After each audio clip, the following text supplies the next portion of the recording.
"You are too old," said the heartless man. She was lost on the mountain until she finds her true love. The November rain hammered against the windows of the small apartment in Barcelona's Gothic quarter, each drop a reminder of Elena Morales' solitude. She sat hunched over her sewing table, squinting in the dim candlelight as her needle pierced through layers of silk.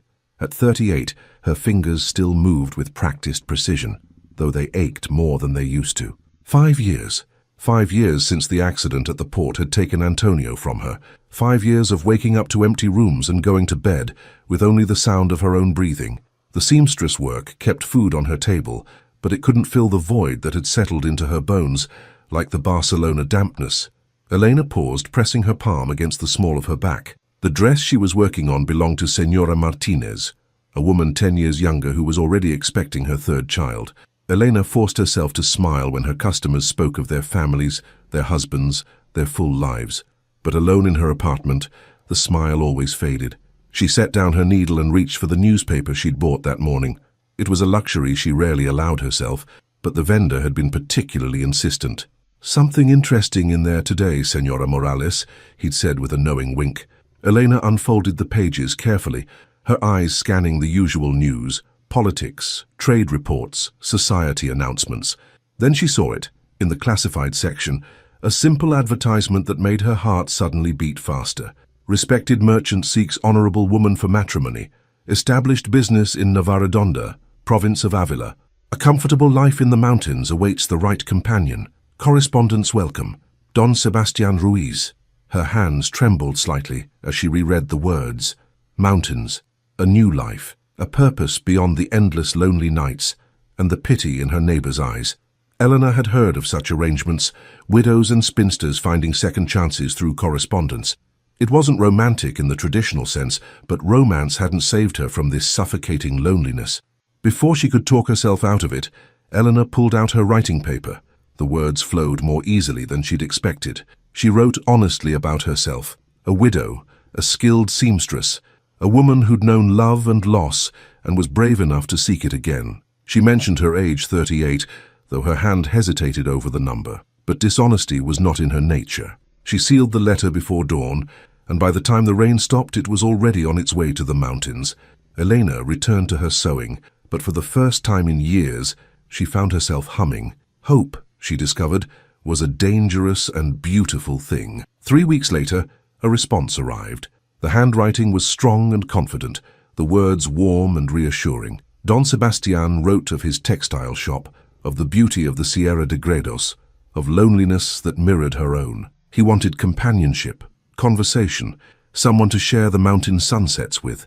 He spoke of honor and respect, of building a life together. Elena's hands shook as she read his words again and again. Could this be real? Could happiness find her again in such an unexpected way? She wrote back immediately, and thus began a correspondence that would change everything. But as she sealed that second letter with trembling hands, Eleanor couldn't know that the hope blooming in her chest would soon face its darkest winter, and that her true spring was waiting where she least expected it. December brought a chill to Barcelona, but Elena barely noticed the cold. Every morning she would rush to check for mail before starting her work, and twice a week, like clockwork, a letter would arrive bearing the mountain postmark. Don Sebastian's letters painted vivid pictures of a life Elena had never imagined. He described the morning mist rolling through the valleys, the ancient stone buildings of Navaredonda, the weekly market where he sold fine fabrics brought from Madrid and Salamanca. He wrote of winter evenings by the fire, of the silence of snow falling on pine forests, of a life simple but dignified. "There is a peace in these mountains, Elena," one letter read, "that I believe you would cherish. The days are honest here, the work is real, and a man knows the value of genuine companionship when the winters are long and the nights longer still." Eleanor responded with equal honesty, telling him of her life as a seamstress, of the Barcelona streets she knew by heart, of books she'd read and dreams she'd tucked away. She wrote of Antonio, not hiding her past, but not dwelling on it either. She wrote of her desire for purpose, for family, for a home that felt full instead of hollow. "I am not a young girl with naive expectations," she wrote in January. "I have lived enough to know that true partnership is built on respect and shared values, not just passion. I seek a companion who understands that life's beauty often lies in its quiet moments." The letters grew warmer as winter deepened. Sebastian wrote of his shop, of how a woman's touch could transform the space, of how lonely it felt to eat dinner alone every night. He spoke of wanting someone educated and refined to help manage the accounts, to entertain the occasional guests from the city, to bring grace to his household. Elena found herself daydreaming between stitches. She imagined the mountain air, so different from Barcelona's salt-tinged breeze. She pictured the shop, neat shelves lined with fabrics, the satisfaction of building something together. Most of all, she imagined not being alone anymore. Her neighbor, Senora Flores, caught her smiling one morning. "You look different, Elena. Lighter somehow." Elena hesitated, then showed her the latest letter. Senora Flores read it carefully, her expression skeptical. "The mountains are far, child, and you've never met this man. What if he's not what he seems? What if he is?" Elena countered softly. "What if I let fear keep me from a chance at happiness? I can't live the rest of my life in this apartment, sewing other women's wedding dresses and baptism gowns, Senora. I can't." The older woman's face softened. She touched Elena's cheek gently. "Then go, mija, but go with your eyes open." By February, the decision was made. Don Sebastian had formally proposed through correspondence, and Elena had accepted. The arrangements were set. She would travel to Navaredonda in early March, before the spring rains made the mountain roads impassable. They would marry in the village church, with witnesses from the community. A new life awaited.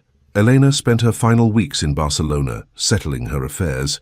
She sold most of her furniture, keeping only her sewing kit and a few precious belongings that had been Antonio's.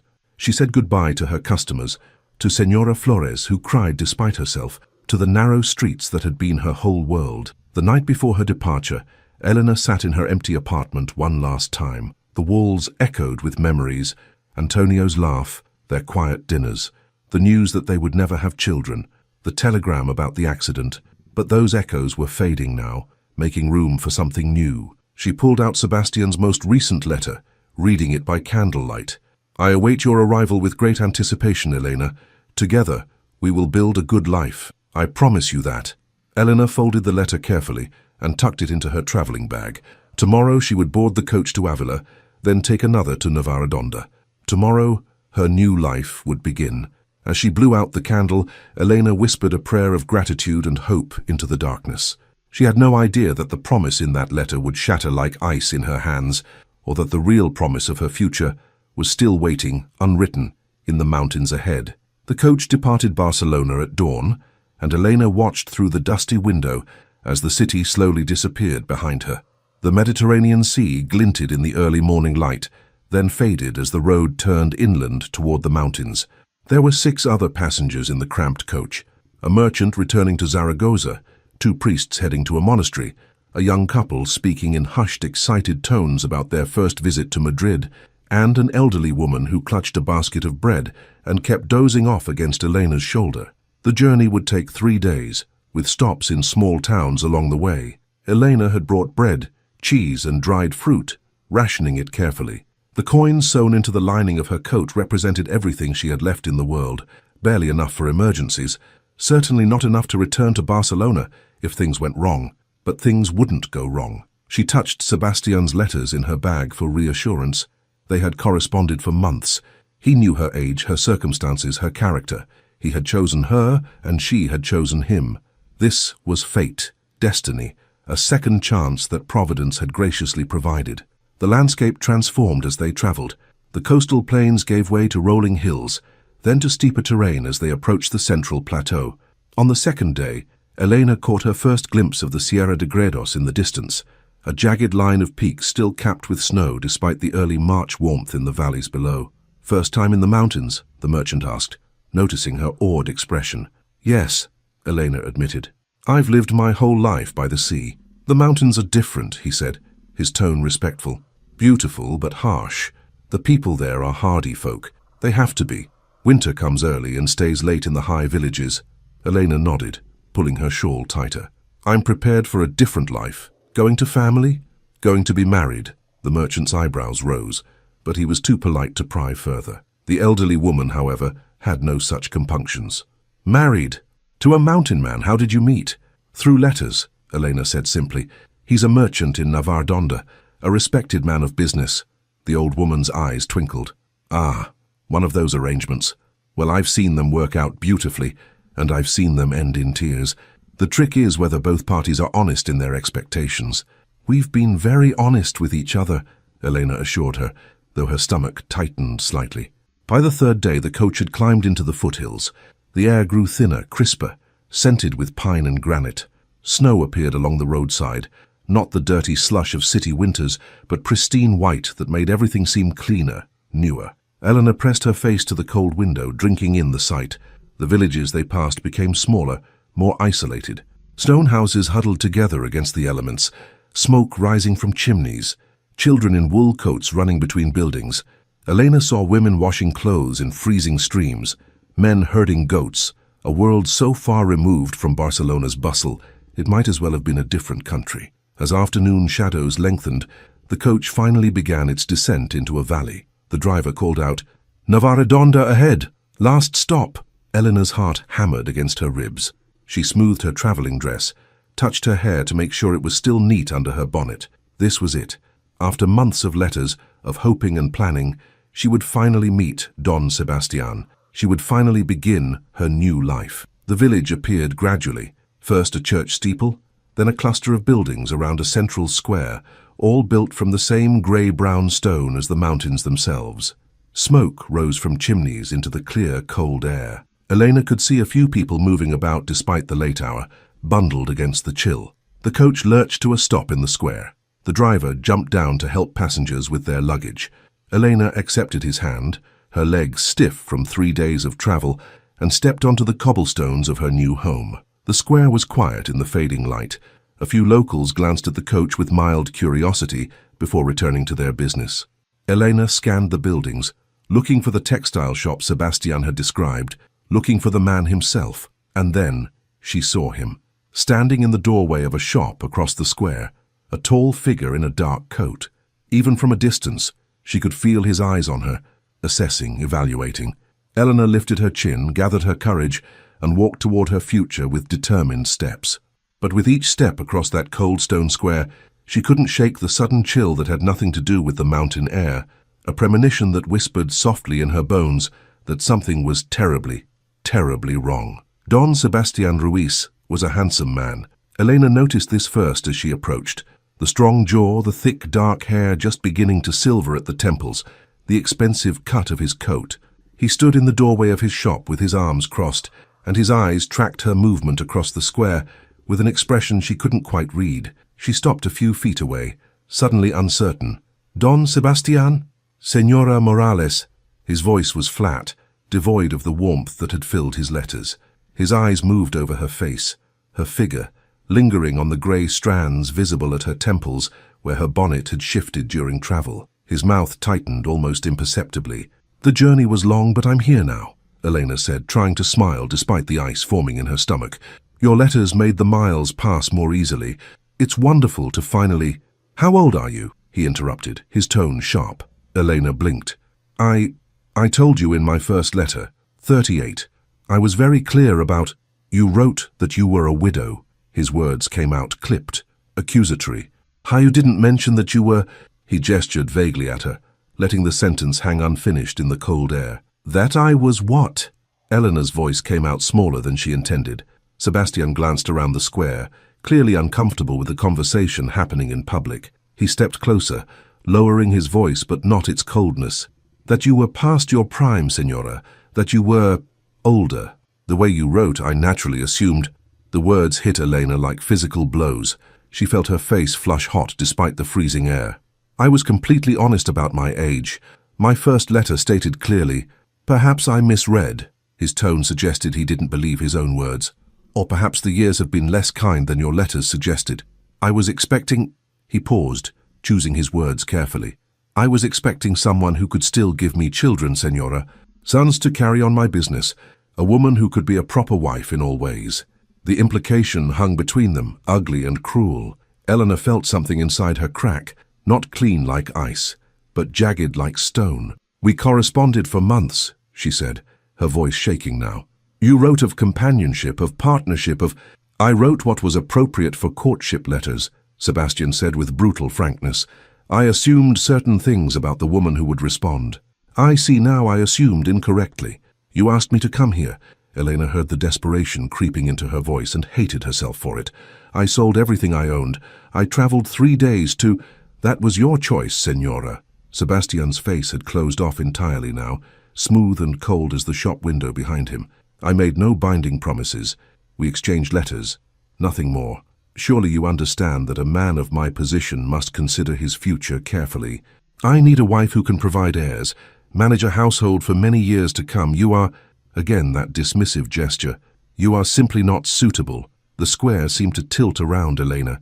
She gripped the handle of her small suitcase so tightly her knuckles went white. So what am I supposed to do? I have no money to return. I know no one here. You cannot simply...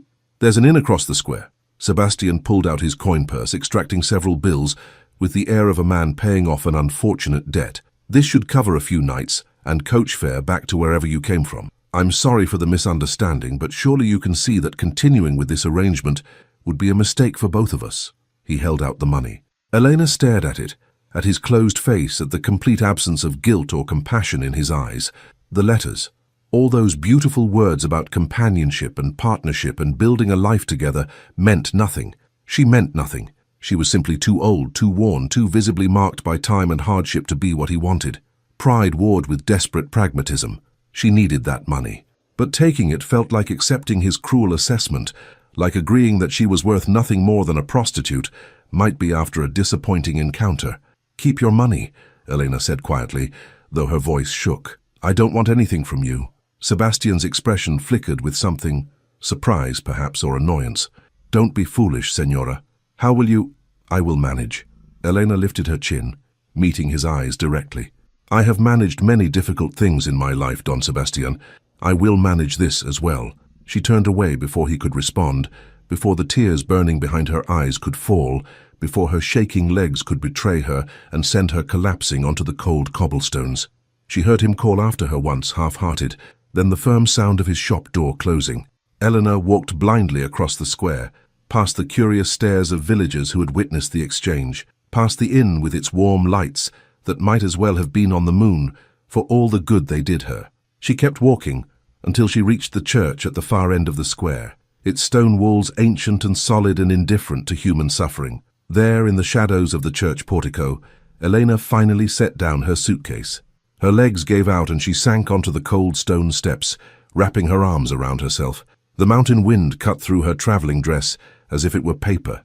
Night was falling fast, and with it came a cold that had nothing to do with the season and everything to do with the absolute, terrifying reality of her situation.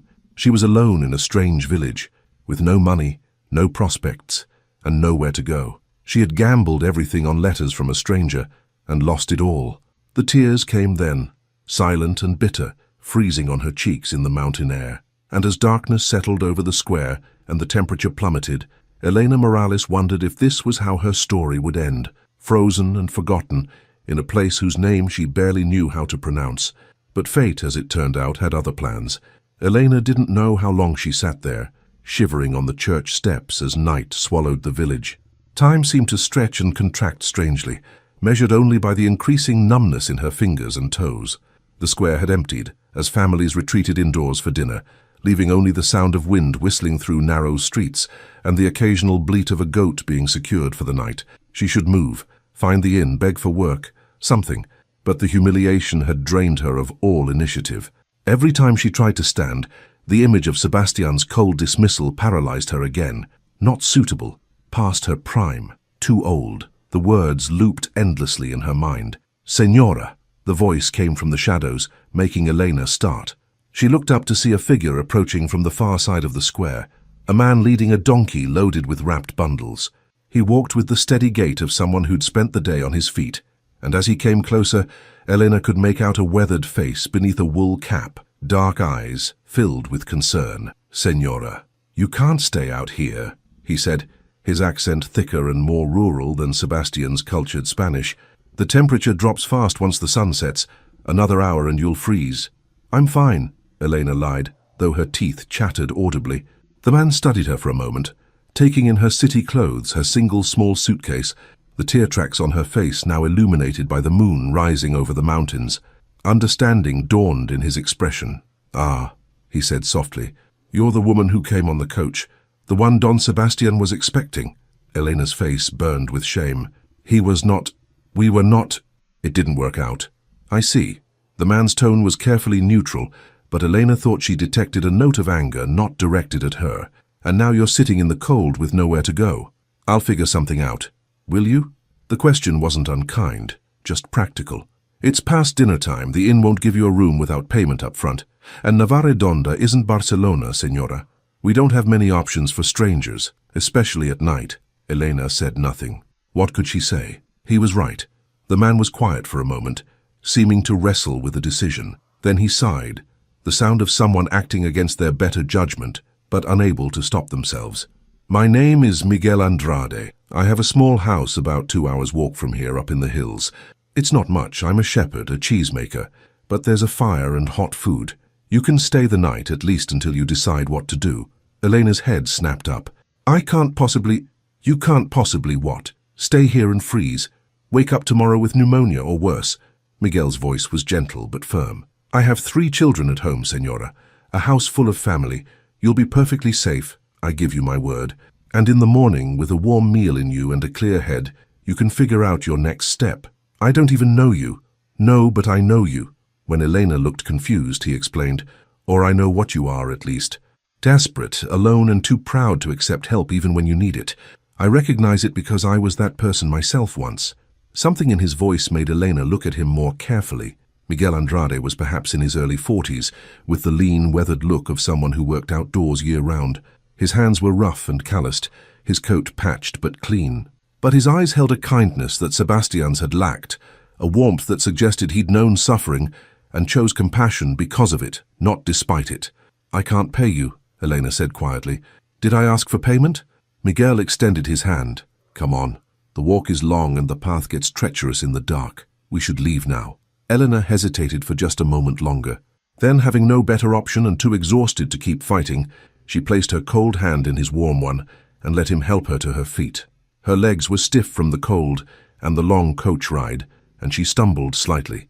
Miguel steadied her with easy strength. "Can you walk?" "I can walk." "Good. Take this." He unwound a thick wool scarf from around his neck and wrapped it around her shoulders. "And hold on to Mateo here." He patted the donkey affectionately. "He's old and stubborn, but he knows the path better than I do." They left the square behind, walking through narrow streets that climbed steeply upward.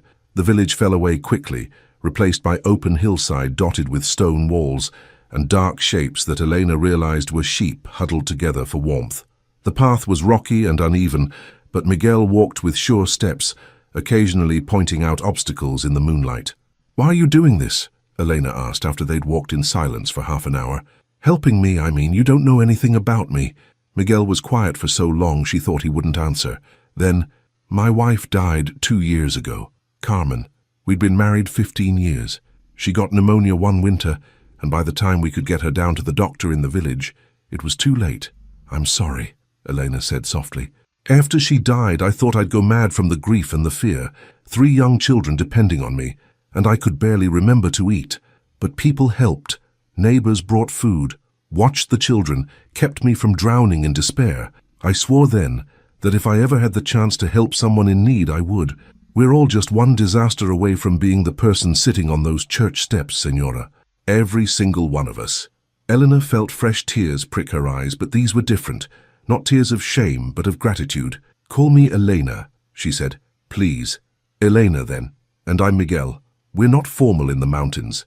The walk took longer than 2 hours because Elena was exhausted and unfamiliar with the terrain, but Miguel never showed impatience. He pointed out constellations, named distant peaks, told her about the eagles that nested in the crags.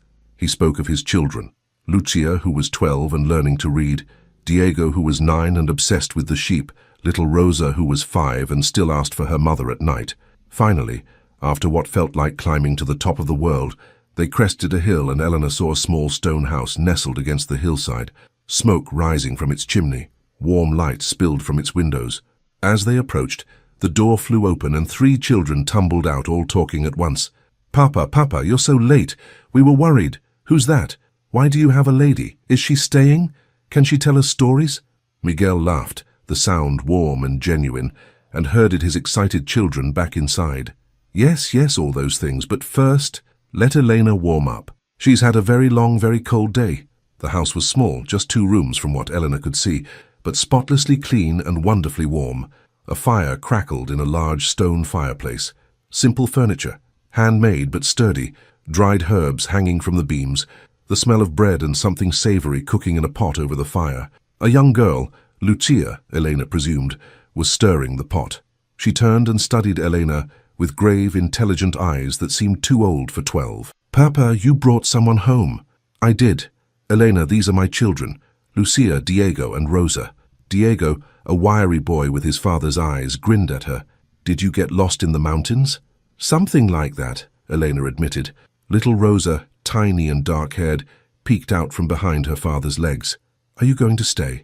"Just for tonight," Elena said quickly. "I don't want to impose—" "You'll stay as long as you need to," Miguel interrupted firmly. "Lucia, set another bowl. Elena, sit by the fire before you collapse. We can sort everything else out tomorrow." And so Elena found herself sitting by a stranger's fire, warming her frozen hands, while 3 children and their father bustled around her with easy familiarity. It was such a stark contrast to the cold rejection in the square that she felt dizzy from it. When Lucia pressed a bowl of thick lamb stew into her hands, Elena had to blink back tears. "Thank you," she whispered, "all of you. You have no idea what this means." Miguel met her eyes across the fire, and something passed between them. An understanding, a connection, the recognition of 2 souls who'd known loss and were still trying to find their way through the world. "We all need shelter from the storm sometimes," he said simply. "Eat, Elena. Tomorrow is soon enough for decisions." As Elena took her first bite of the hot stew, feeling warmth seep back into her bones while the wind howled outside, and 3 curious children asked her questions about Barcelona, she realized something profound. The worst moment of her life might have just led her to exactly where she needed to be. But whether she could trust this feeling, whether she could dare to hope again after such brutal disappointment, that was a question for tomorrow. Elena woke to the sound of wind battering the house and the unfamiliar sensation of warmth. For a disoriented moment, she couldn't remember where she was. Then memory rushed back. The rejection, Miguel's kindness, falling asleep by the fire, while Rosa chattered about her goat. Grey light filtered through the small window. Elena sat up, realizing she'd been covered with a heavy wool blanket sometime in the night. The fire had been tended. It crackled softly in the hearth. Through the window she could see nothing but white, snow falling so thickly it obscured everything beyond a few feet. "You're awake." Lucia appeared from the other room, carrying firewood. Up close, Elena could see how thin the girl was, how her dress had been let down multiple times and was still too short.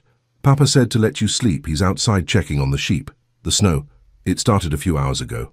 Lucia added wood to the fire with practiced efficiency. "Papa thinks it'll last a few days. The spring storms are always the worst." "A few days." Elena's stomach tightened. "I should go back to the village.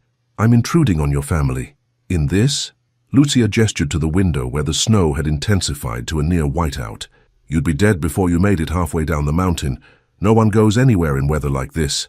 The door burst open, admitting a blast of frigid air, and Miguel covered head to toe in snow. He stamped his feet and shook himself like a dog. "Storm's setting in hard. The sheep are secured in the lower shelter, but we won't be able to check on them again until it passes." He noticed Elena and offered a tired smile. "Good morning. I hope the children didn't wake you. They're not used to guests." "They didn't. I should help with—" "You should eat." Miguel moved to the pot hanging over the fire. "We have porridge and yesterday's bread." "Okay, it's simple, but it's hot." Diego appeared from the other room, dragging a protesting Rosa. "Papa, she won't get dressed. She says it's too cold." "It is too cold," Rosa insisted, her small face stubborn. Miguel sighed with the weariness of a single parent fighting battles on too many fronts. He ladled porridge into bowls while trying to negotiate with his youngest daughter. "Rosa, you can't stay in your nightdress all day." "Why not?" "I'm not going outside." "Because," Miguel paused, clearly struggling for a reason that would satisfy a 5-year-old. "Because Elena is here, and we should show proper manners." Rosa turned her sharp gaze on Elena, assessing. "Elena doesn't care." "Do you, Elena?" Despite everything, Elena found herself smiling. "I don't care at all. In fact, I think staying in nightdresses on cold, snowy days sounds perfectly reasonable." Rosa beamed triumphantly, while Miguel shot Elena a look of amused exasperation. Now you've done it. She'll never get dressed now." But his tone was fond, and Elena glimpsed the love that bound this little family together, despite their losses and hardships. It made something ache in her chest, a longing she'd thought she'd learned to suppress years ago. They ate together, crowded around the fire. The porridge was thick and filling, sweetened with a bit of honey. The children asked Elena questions between bites, about Barcelona, about the sea they'd never seen, about why someone would leave the city for the mountains. "I was looking for something different," Elena said carefully, not wanting to explain the whole humiliating truth. "A new life." "Did you find it?" Lucia asked, with that unnervingly perceptive gaze. Elena met the girl's eyes and saw understanding there. Lucia knew something had gone wrong even if she didn't know the details. "I don't know yet," Elena answered honestly. "Sometimes life surprises us." The day passed slowly. The storm showed no sign of letting up. Miguel did various tasks around the house, sharpening tools, mending a broken chair leg, organizing supplies. The children, initially shy around Elena, gradually warmed to her presence. It was Diego who first handed her something to mend, a wool sock with a hole in the heel. "Papa tried to fix it, but he's terrible at sewing," the boy announced, with the brutal honesty of the young. "I heard that," Miguel called from across the room, but he was smiling. Eleanor examined the sock, which indeed had been badly darned with stitches too large and uneven to last. "I can fix this properly if you'd like. I was a seamstress in Barcelona." "Really?" Lucia appeared at her elbow, eyes bright with interest. "Did you make fancy dresses, like the ones in the pictures?" "Sometimes. Mostly I did alterations and repairs, but yes, I made some special gowns for weddings and celebrations." Lucia's face transformed with longing. "I've always wanted to learn to sew properly. Mama knew how, but she died before she could teach me much." "Papa tries, but his fingers are too big for the needle." Elena saw Miguel wince at the mention of his wife, but he didn't interrupt. She looked at Lucia's eager face, at Diego holding out another sock hopefully, and made a decision. "Get me a needle and thread and I'll show you. Both of you if you'd like." What followed was unexpectedly pleasant. Eleanor sat by the fire with Lucia pressed close to one side and Diego on the other, demonstrating basic stitches.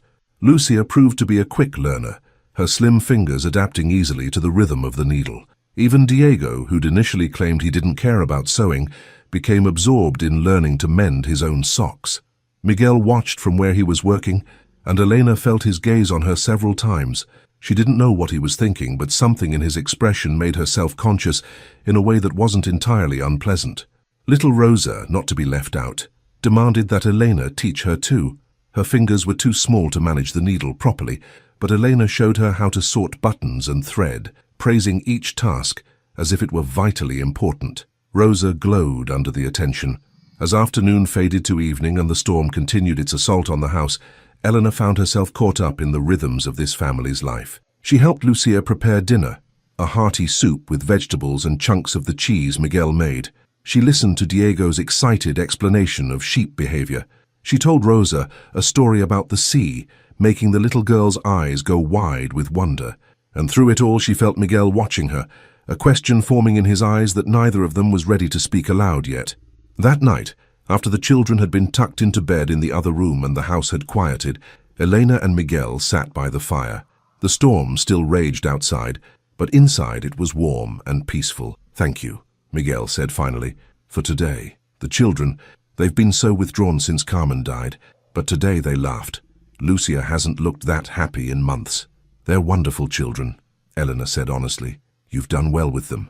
"I've tried. But I'm just one person and they need—" He trailed off, staring into the fire. "They need a mother," Elena finished quietly.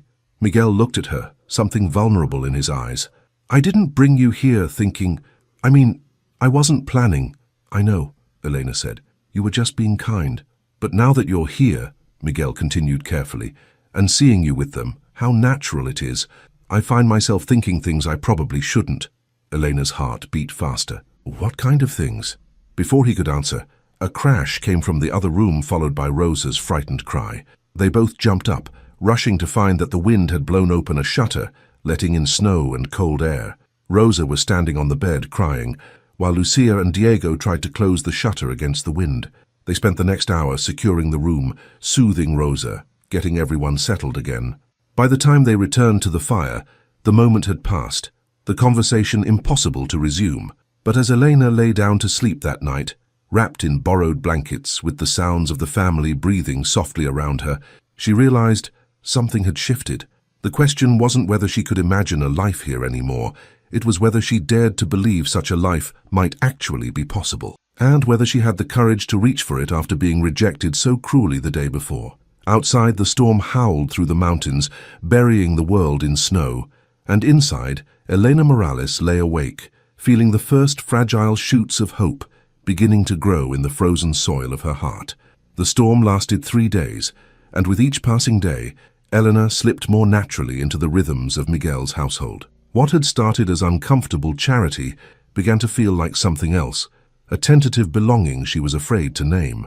On the second morning, Elena woke before dawn to find Lucia struggling with breakfast preparations. The girl was trying to manage the fire, cook porridge, and keep Rosa from underfoot all at once. "Let me help," Elena offered, moving to take the wooden spoon from Lucia's hand. Lucia hesitated, pride warring with relief. "Papa says I'm supposed to manage the house while he tends the animals.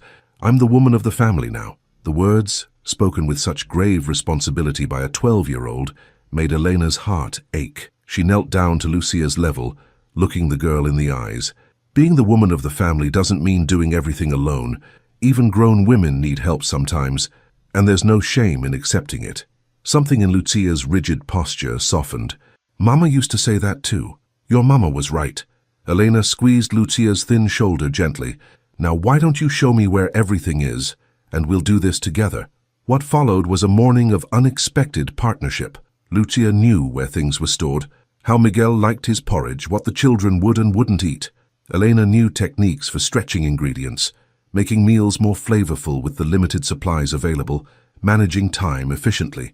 Together they transformed breakfast from a chaotic scramble into something almost graceful. When Miguel came in from checking on the sheep, stamping snow from his boots, he stopped in the doorway and stared. The table was set, porridge steamed in bowls, supplemented with toasted bread and some of the dried fruit Elena had brought from Barcelona. The children were already seated and eating, and Lucia was smiling. "We made breakfast together," Lucia announced proudly. "Elena knows so many things, Papa. Did you know you can toast bread directly over the fire if you're careful? And she showed me how to cut the bread so it toasts evenly." Miguel's eyes met Elena's over his daughter's head, and the gratitude there was unmistakable. "It looks wonderful, thank you." "Lucia did most of it," Elena said quickly. "I just helped a little." "You did more than help," Lucia insisted, with the fierce honesty of the young. "You made everything easier." "Better." As they ate, Elena noticed Diego watching her with cautious curiosity. The boy had been more reserved than his sisters, maintaining a careful distance. Elena didn't push, understanding that some children needed more time to adjust to strangers. But after breakfast, as Elena was helping Lucia clear the table, Diego approached with something hidden behind his back. "Elena," his voice was uncertain, "would you, if you're not busy, Papa says I read too slowly. He tries to help, but he gets frustrated because he has so much other work. Would you maybe listen to me practice?" He revealed a small, worn book, a collection of simple stories. Eleanor's throat tightened at the trust implied in the request. "I would love to," she said warmly. They sat by the fire while Diego struggled through a story about a shepherd boy and his adventures. He was right. He read slowly, stumbling over longer words, having to sound out syllables. But he was determined, and when Elena praised his efforts and helped him with difficult words without making him feel stupid, his face lit up with pride. "You're very patient," Miguel said quietly, appearing at her shoulder after Diego had finished and run off to play with Rosa. "More patient than I managed to be. I love my son, but hearing him struggle through the same words day after day, it's easier for me," Elena admitted. "I don't have the weight of 100 other responsibilities making me anxious, and besides, he's improving. He just needs confidence. He needs a proper teacher, but there's no school up here, and I can't afford to send him to the village." Miguel's frustration was evident. "Carmen used to teach them, but since she died, I could help," Elena heard herself say. "While I'm here, I'm not a trained teacher, but I know how to read and write. I could work with all 3 of them." Miguel turned to look at her fully, and something in his expression made Elena's breath catch. "You're talking as if you might stay more than a few days." Elena faltered, suddenly uncertain. "The storm. I meant, while the storm lasts." The storm will end tomorrow, Miguel said softly. Maybe tonight. The wind's already shifting. The words hung between them, carrying a weight that had nothing to do with weather. Elena felt panic rising in her chest. Leave tomorrow? Return to the village, to the inn she couldn't afford, to figuring out how to get back to Barcelona with no money. The thought made her feel ill, but staying was impossible. Miguel had offered her shelter from the storm, nothing more. She couldn't simply attach herself to this family like a stray dog, hoping for scraps of belonging. Elena, Miguel's voice was gentle. What happened in the village? With Don Sebastian. Elena looked away, shame flooding through her. What do you think happened? He took one look at me and decided I wasn't suitable. Because? Because I'm too old. The words came out bitter. Because I'm 38 with grey hair and lines around my eyes, and he wanted someone young who could give him children. He said I'd misrepresented myself, but I hadn't. I told him exactly how old I was. He just didn't want to believe it, I suppose, or hoped I'd somehow look younger than my years. Miguel was quiet for a long moment. When he spoke, his voice carried a thread of anger. Sebastian is a fool. Elena laughed, but it came out more like a sob. He's a practical man. He wants sons, a proper wife, not a woman past childbearing. And what do you want, Elena? The question surprised her. She turned to find Miguel watching her with an intensity that made her heart race. I want... She stopped, afraid to voice the truth. Tell me, he prompted gently. I want to not be alone anymore, Elena whispered. I want to matter to someone. I want to wake up with purpose, to have people who need me, to build something that means something. I thought Sebastian could offer that, but I was wrong, and now I don't know what I'm supposed to do. You could stay here. Elena stared at him, certain she'd misheard. What? Miguel took a breath, clearly working up courage. Stay here, not as a guest, as part of the family. The children already adore you. You've done more for them in 3 days than I've managed in 2 years. And I... He paused, his weathered face coloring slightly. I find myself hoping you'll say yes. You're offering me charity, Elena said, though her heart was pounding. Out of kindness. I'm offering partnership, Miguel corrected. I'm offering what Sebastian should have offered, a real partnership built on respect and honest need. This family needs you, Elena, and I hope that maybe you need us too. You barely know me. I know you're good with children. I know you're hardworking and kind. I know you're brave enough to travel across Spain alone to start a new life. I know you're honest enough to have told Sebastian your real age, even though you must have known it could count against you. Miguel's voice grew stronger. I don't need to know more than that. The rest we can learn together. Elena felt tears welling up. Miguel, I can't give you children either. That ship sailed years ago. I have children, Miguel said simply. 3 of them who desperately need a mother. I don't need more babies, Elena. I need someone who will love the ones I already have. Someone who will be a partner in this hard life. Someone who understands what it means to lose everything and keep going anyway. It was too much. Too fast. Elena's mind spun with questions and fears. Could this possibly work? Could she trust this after being rejected so cruelly just days ago? What if Miguel changed his mind too, once the novelty wore off? But before she could voice any of these concerns, Rosa came running in from the other room, her face bright with excitement. Elena, Diego says you'll teach us to read better. Is it true? Can we start now? The little girl grabbed Elena's hand, tugging insistently, and Elena found herself looking down into those trusting eyes, feeling the small warm hand in hers, and something inside her simply settled. Yes, she heard herself say to Rosa, we can start now. Then she looked at Miguel, her heart in her throat. And yes, she said more quietly, I'll stay, if you're certain. Miguel's face transformed, relief and joy replacing the careful hope. I'm certain.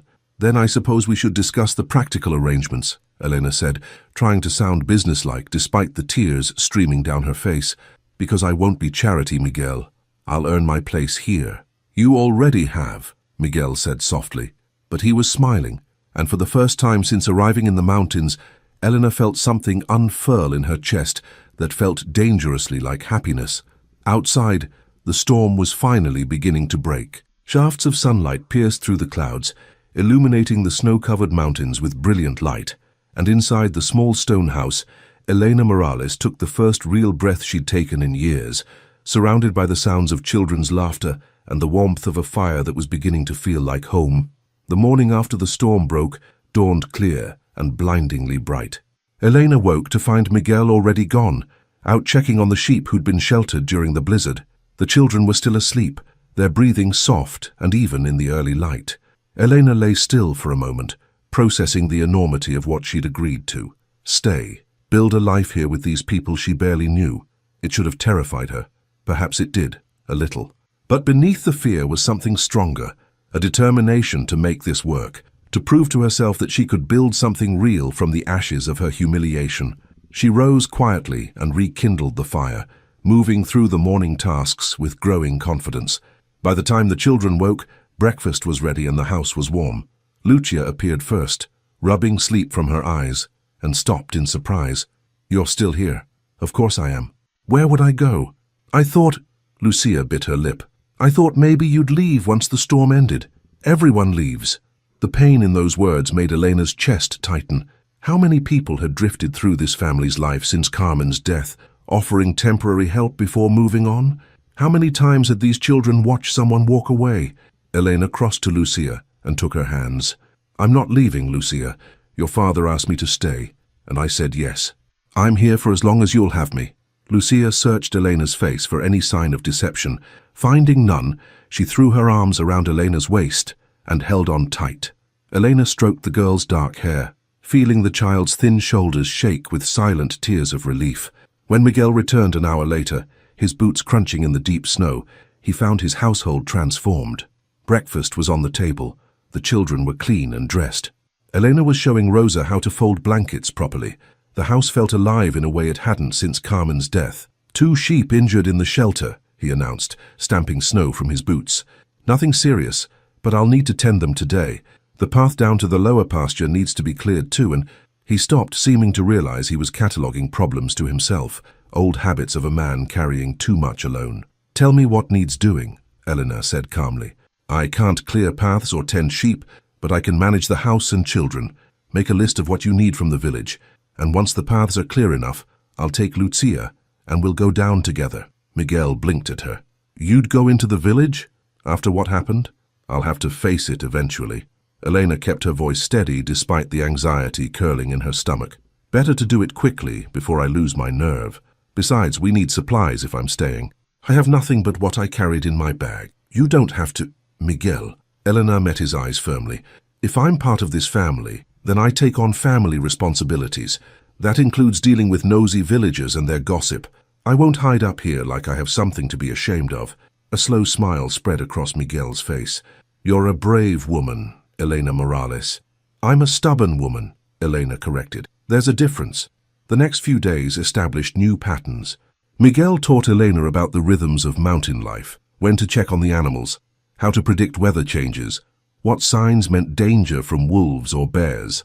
Elena taught the children their letters, helped with chores, and began to understand the delicate balance of surviving in such isolation. Diego proved particularly eager to learn about the sheep. Miguel took him out each morning now, showing him how to check hooves for rot, how to spot illness early, how to move the flock to fresh grazing. The boy glowed under his father's attention. Rosa attached herself to Elena like a barnacle, following her everywhere, chattering constantly. "Tell me about the sea again. Tell me about the big buildings. Did you ever see a queen? Can you make dolls from fabric scraps?" Lucia was quieter, but no less transformed. She absorbed everything Elena taught her about sewing, cooking, managing a household, but it was in the evenings when they sat together working on needlework that she began to open up about her mother. "Mama loved to sing," Lucia said one night, her needle moving steadily through fabric. She knew all these old songs from her grandmother, but after she got sick, she couldn't sing anymore. The coughing. Elena reached over and squeezed the girl's hand. "Tell me about her. What was she like?" Lucia's face softened with memory. "She was beautiful. Not fancy beautiful. She never had nice clothes or jewelry, but when she smiled, it was like sunshine. She made Papa laugh, and she always knew what to say when we were sad or scared." "She sounds wonderful." She was. Lucia was quiet for a moment. "I was afraid I'd forget her, but having you here, it doesn't make me forget. It makes it easier to remember the good parts instead of just the bad parts at the end." Elena had to blink back tears. "That's the greatest compliment anyone has ever given me, Lucia." A week after the storm, Elena and Lucia made their first trip down to Navaredonda. The path was treacherous with ice, but Elena had borrowed Carmen's old boots and wool coat. The village looked different in the bright sunshine, less threatening, just a small collection of stone buildings where people were going about their lives. But as Elena and Lucia entered the square, conversations stopped, heads turned. Elena felt the weight of curious stares, heard the whispers starting. She lifted her chin and kept walking toward the general store. Inside, the shopkeeper, a round woman named Senora Martinez, looked up and her eyes widened. "Senora Morales, we heard that is, Don Sebastian said." "I'm staying with the Andrade family," Elena said calmly, handing over the list Miguel had made. "We need these supplies, please." Senora Martinez's eyes flickered to Lucia, then back to Elena. Understanding dawned, followed by something that looked like approval. "The Andrade family. Well, that's good. Those children need someone. Miguel's a good man, but raising 3 little ones alone." She bustled about gathering items. "How are you finding mountain life then?" "Challenging but rewarding," Elena replied honestly. "Takes a strong woman to survive up there, especially in winter." Senora Martinez paused, seeming to wrestle with herself. Then she added more quietly, "Don Sebastian is a fool. You're worth 10 of the vapid girls he's been courting since his wife died 3 years ago." The unexpected defense made Elena's throat tight. "Thank you." As they left the shop, arms full of parcels, they nearly collided with Don Sebastian himself. He stopped short, his face registering surprise and something that might have been embarrassment. "Senora Morales." "Don Sebastian." Elena's voice was cool but polite.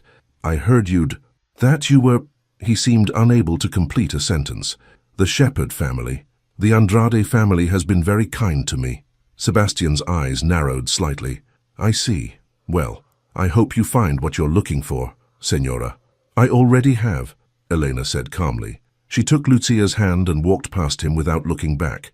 Only when they'd left the village and were climbing the mountain path again did Elena allow herself to tremble. Lucia squeezed her hand. "You were so brave, Elena.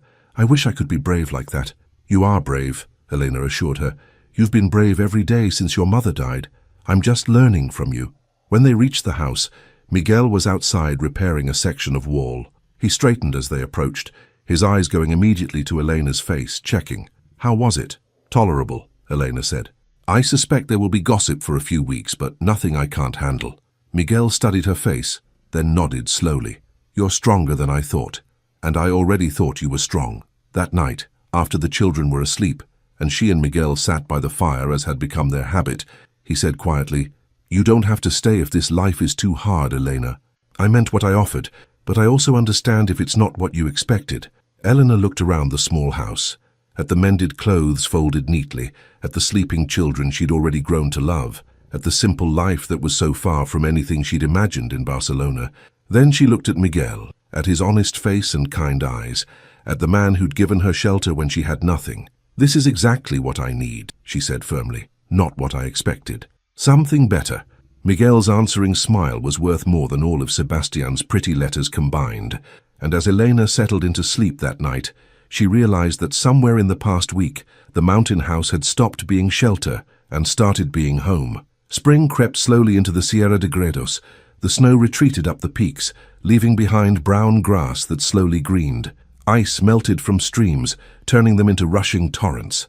And in the Andrade household, something else was beginning to thaw, the careful walls Miguel and Elena had both built around their hearts. It started with small things. Miguel's hand accidentally brushing Elena's as they both reached for the water bucket, the way he watched her teaching the children, his expression soft. How Elena found herself taking extra care with her appearance in the mornings, smoothing her hair and wearing the nicer of her 2 blouses. Diego noticed first, with the blunt observation of children. "Papa smiles more now," he announced one morning while they were tending the sheep. "He used to be sad all the time. Now he's happy." Miguel, overhearing, felt his face color. "I wasn't sad. I was just tired." "You were sad, Papa," Lucia said gently. "It's okay. We were all sad. But Elena makes everything lighter somehow." She wasn't wrong. Elena's presence had transformed their days from mere survival into something that resembled actual living. There was laughter at meals now, stories in the evenings. The house felt full instead of empty, but beneath the growing ease, tension was building, the unspoken question of what exactly they were to each other. Elena was still technically a guest, though she'd been there a month. They hadn't discussed the future beyond vague assurances. And Miguel's original offer to stay as part of the family hung between them, undefined and confusing. The breaking point came on a warm April afternoon. Miguel had taken Diego down to the village for the monthly market, leaving Elena with the girls. They were outside enjoying the sunshine, while Rosa played with a makeshift doll Elena had sewn from scraps. Lucia was unusually quiet, her brow furrowed as she worked on her embroidery. "What's troubling you, sweet girl?" Elena asked. Lucia bit her lip, then blurted out, "Are you going to marry Papa?" Eleanor's needle stopped mid-stitch. What makes you ask that? Because you live here, because you take care of us, because Papa looks at you the way he used to look at Mama, like you're special." Lucia's dark eyes were worried. "But if you're not going to marry him, then you might leave, and I don't want you to leave." Elena set down her sewing carefully. "Come here." Lucia moved to sit beside her, and Elena wrapped an arm around the girl's thin shoulders.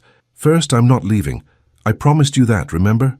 Second, your papa and we haven't talked about marriage yet. We're both being careful because we've both been hurt before." "But you love him, don't you?" Lucia asked with devastating directness. "And he loves you. Did she love Miguel?" Elena examined her heart honestly. She loved his kindness, his gentle strength, the way he was with his children. She loved his laugh, which came more easily now. She loved the peace she felt in his presence, the way he made her feel valued and needed. Was that love, or was it gratitude and companionship? "I care for him very much," Elena said carefully, "and for all of you. But love, that's a serious thing. It takes time to build. Mama said love was choosing to care for someone every day, even when it's hard," Lucia said softly. "If that's what love is, then you already love us, because you choose us every day." Elena felt tears prick her eyes. "Your mama was a wise woman. So are you," Lucia said, with simple faith that made Elena's heart ache. That evening, after the children were in bed, Elena and Miguel sat by the fire as usual. But tonight the silence felt heavier, weighted with unspoken words. "Lucia asked me today if I was going to marry you," Elena said finally, deciding to face it directly. Miguel went very still. "What did you tell her? That we hadn't discussed it, that we're being careful?" Elena took a breath. "But it made me realize we need to have that discussion, Miguel. We can't keep drifting in this undefined state. It's not fair to the children, and it's not fair to us." Miguel was quiet for a long moment. When he spoke, his voice was low and uncertain. "I'm afraid, Elena. Afraid to hope for too much. Afraid of ruining what we already have." "I'm afraid too," Elena admitted. "After what happened with Sebastian, the idea of putting my heart on the line again terrifies me." What he did was cruel and stupid. Anger crept into Miguel's voice. "You are—" He stopped, struggling for words. "You're everything he should have wanted.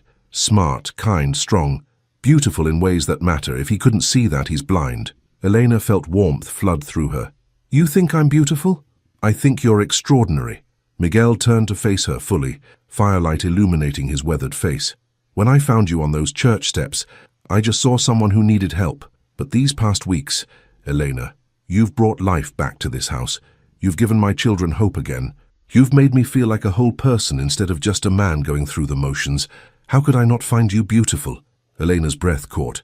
"Miguel, I know I'm not much," he continued, the words tumbling out now.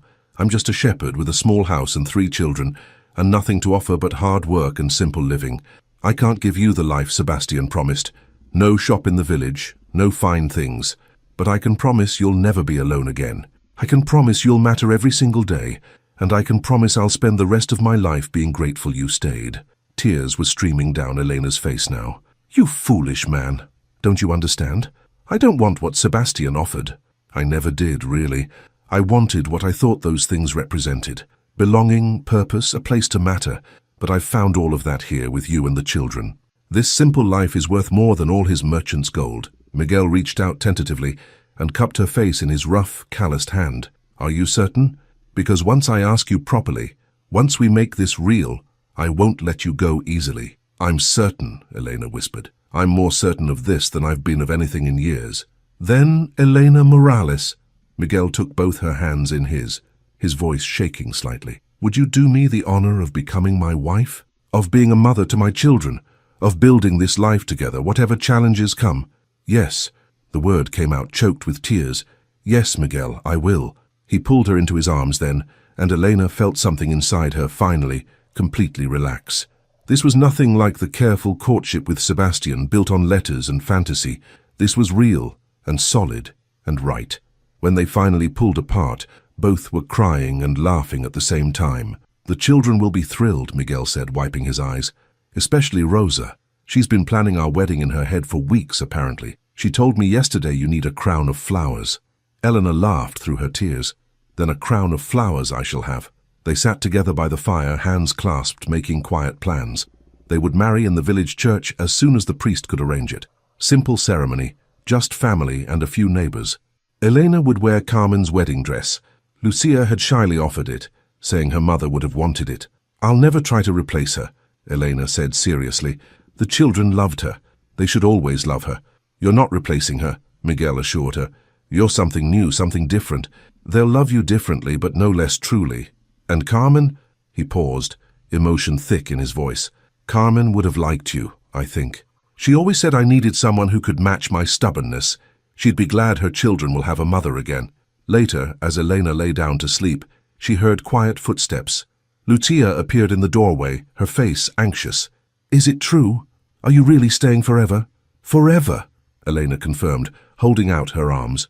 Lucia dove into the embrace, and soon Rosa appeared too, somehow sensing the moment, despite being supposedly asleep. Then Diego, trying to look nonchalant, but unable to hide his smile. Miguel found them like that. Elena surrounded by his children, all of them tangled together in a heap of limbs and happiness. He joined them, and for a moment, they just held each other. A family not yet legally bound but already complete in all the ways that mattered. Outside, the mountain night was cold and star-filled, but inside the small stone house, warmth had finally driven out the last shadows of winter. And Elena Morales, who had arrived in these mountains rejected and hopeless, fell asleep surrounded by love, knowing she was finally truly home. The joy of the engagement lasted 3 beautiful days before reality intruded. Elena and Lucia had gone down to the village to speak with the priest about wedding arrangements and to visit the dressmaker about altering Carmen's wedding gown. They were walking through the square, arms linked, when they encountered a woman Elena hadn't met before. She was perhaps 50, well dressed by village standards, with sharp eyes that assessed Elena from head to toe. "So you're the new woman," she said without preamble, "the one Miguel Andrade is planning to marry."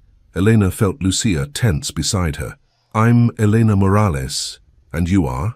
"Beatriz Sandoval, Carmen's cousin." The woman's voice was cold. "I think we need to talk, Senora Morales. Alone." Elena squeezed Lucia's hand. "Go on to the dressmaker.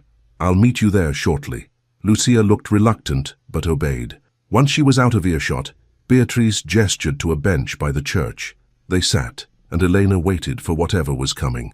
"You've been in the mountains for barely a month," Beatriz began, her tone sharp. "And already you've insinuated yourself into my cousin's family.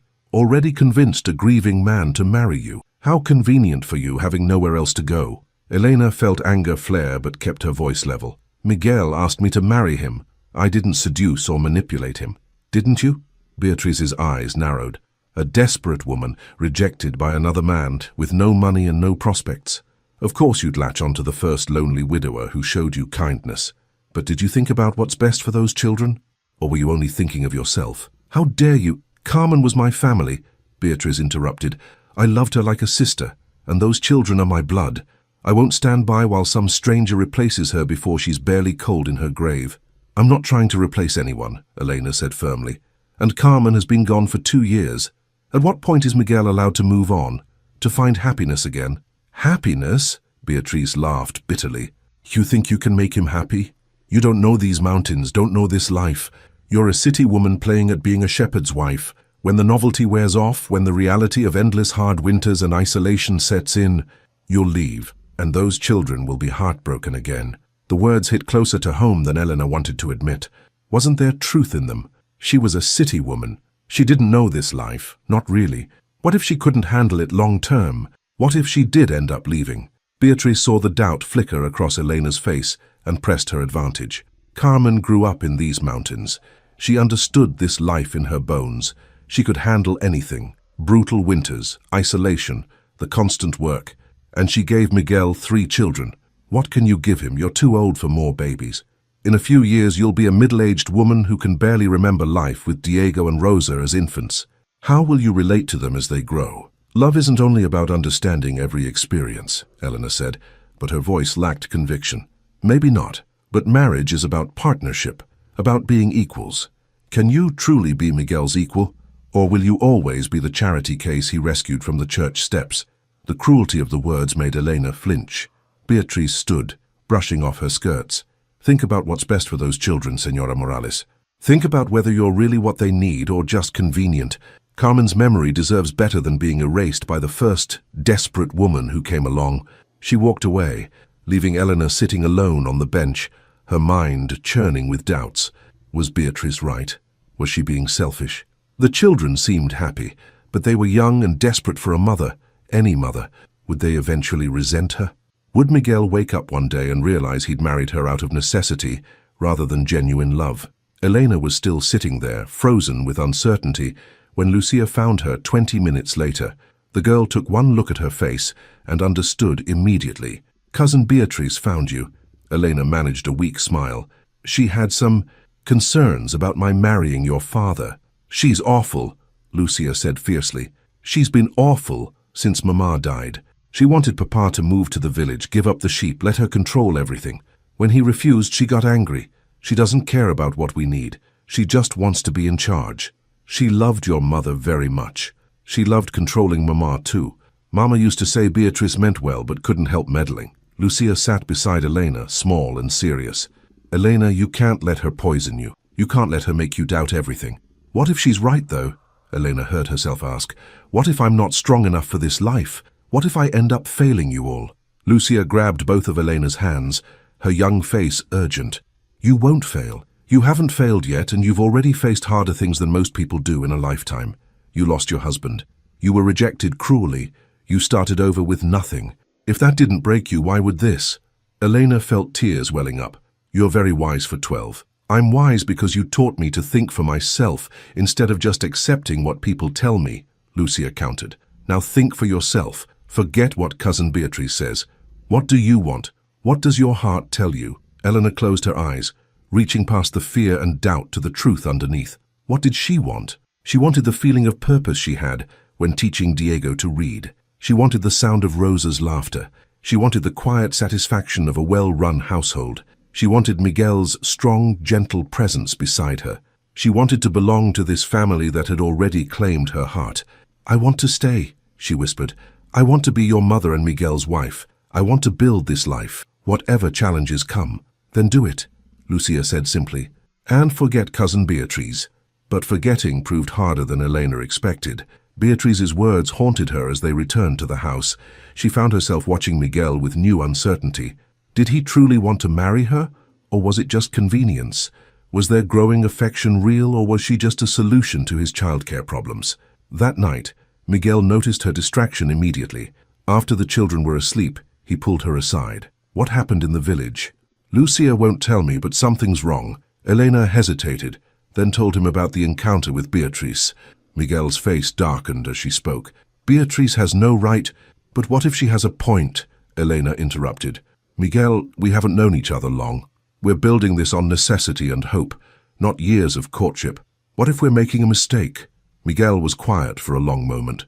Then he stood and took Elena's hands, pulling her to her feet. Come with me. He led her outside into the cool night air, up a small hill behind the house. The moon was bright, illuminating the valley below, the silver ribbon of the stream, the dark shapes of the mountains beyond, the vast starry sky. This, Miguel said softly, is what I see every night. This beauty, this peace. And for 2 years it felt empty. Carmen and I built a good life here, but when she died, the mountains felt like a tomb. I went through the motions, tending sheep, raising children, but I was hollow inside. He turned to face Elena fully. Then you came, and suddenly the mountains weren't a tomb anymore. They were a home again. Not because you replaced Carmen. No one could do that. But because you brought your own light, your own warmth. You made me remember what it feels like to look forward to tomorrow. But Beatrice said, Beatrice is bitter because her own life didn't turn out as she hoped. Miguel interrupted gently. She's not wrong that this life is hard. She's not wrong that you're different from Carmen. But she's wrong to think that makes you unsuitable. Carmen was perfect for me when I was a young man. You're perfect for me now as the man I've become through loss and hardship. How can you be so sure? Because I watch you with my children, because I see how you handle setbacks, because you make decisions with your head and your heart together, which is exactly what this life requires. Miguel cupped her face gently. Elena, I'm not marrying you because I need a housekeeper or a childminder. I'm marrying you because you're the woman I want to wake up beside every morning. The woman I want to face whatever comes with. The woman I'm falling in love with. Elena's breath caught. You love me? I'm getting there, Miguel said with a soft smile. And I think you're getting there too. Is that not enough reason to take the leap? Elena thought about Barcelona, about the empty apartment and the endless lonely nights. She thought about Sebastian's rejection. She thought about Beatrice's cruel words. Then she thought about Lucia's fierce loyalty, about Diego's proud smile when he read a difficult passage, about Rosa calling her Mama yesterday without thinking. She thought about Miguel's steady presence, his kindness, the way he made her feel valued and seen. It's enough, she whispered. More than enough. Miguel kissed her then, gentle and promising, and Elena felt the last of her doubts dissolve. Beatrice was wrong. This wasn't convenience or desperation. This was two broken people choosing to be whole together. It was imperfect and unconventional and absolutely right. When they returned to the house, Elena felt lighter than she had in days. Beatrice could disapprove all she wanted. The villagers could gossip. None of it mattered. Because Elena had finally learned the most important lesson of all. The only opinions that mattered were those of the family she was building, Miguel and 3 children who already loved her for exactly who she was. And that was enough. The wedding was set for the first Saturday in May, when the mountain wildflowers would be at their peak. Elena threw herself into preparations with an energy that surprised even herself. This would be nothing like the elaborate church ceremonies she'd sewn gowns for in Barcelona. This would be simple, intimate, real. Carmen's wedding dress hung in the main room, carefully cleaned and altered to fit Elena's slightly taller frame. Lucia worked beside her, learning advanced stitching techniques as they modified the gown. The dress was beautiful, simple cream wool with delicate embroidery at the cuffs and neckline. Carmen had clearly been talented with a needle. Mama made this herself, Lucia said one afternoon, running her fingers over the embroidery. Grandmother helped, but Mama did most of it. She said a woman should make her own wedding dress. It brings luck. Elena paused in her stitching. Lucia, are you truly comfortable with me wearing this? I want you to wear it, Lucia interrupted firmly. It's beautiful, and Mama would want it used, and... She hesitated, then continued quietly. It feels right somehow. Like Mama's blessing. Elena hugged the girl tightly, overwhelmed with gratitude for her generosity. At 12, Lucia was already more mature than some women twice her age, but not everyone shared Lucia's grace.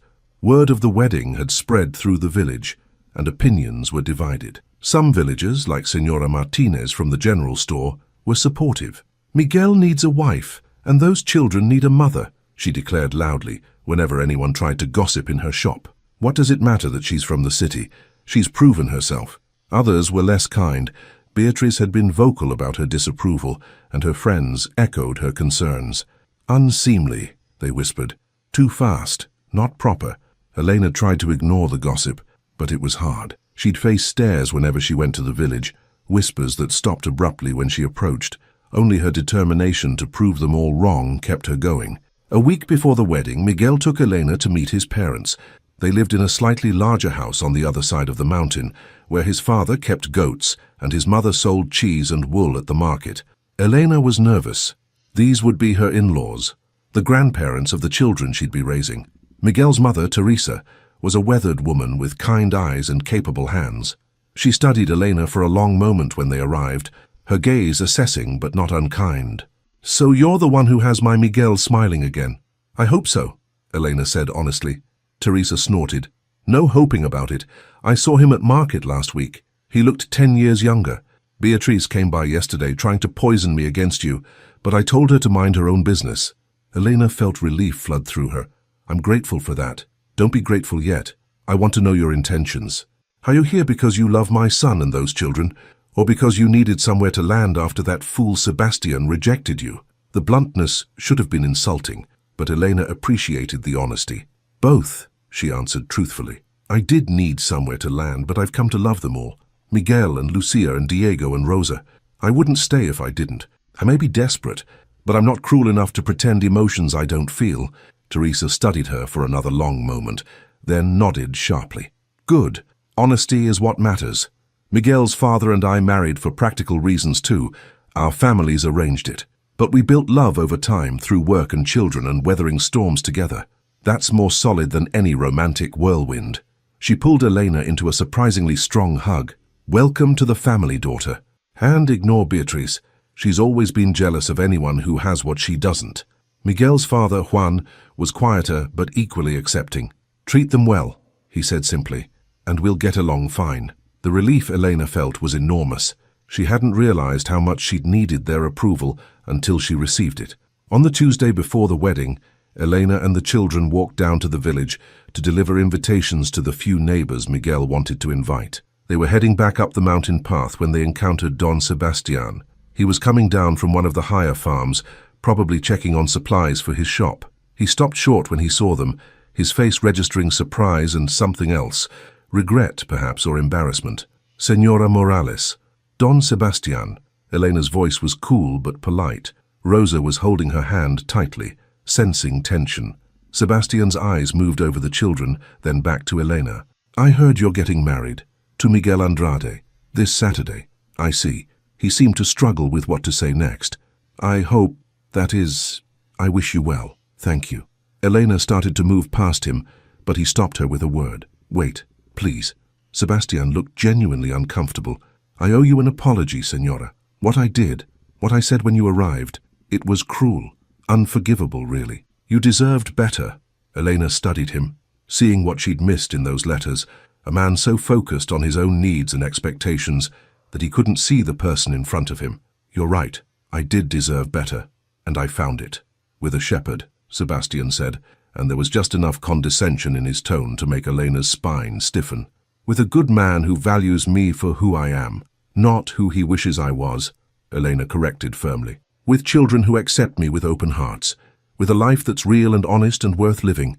Yes, Don Sebastian, with a shepherd, and I count myself lucky." She didn't wait for his response, just gathered the children and continued up the mountain. But she could feel his eyes on her back, watching them go. "I don't like him," Rosa announced once they were out of earshot. "He has mean eyes."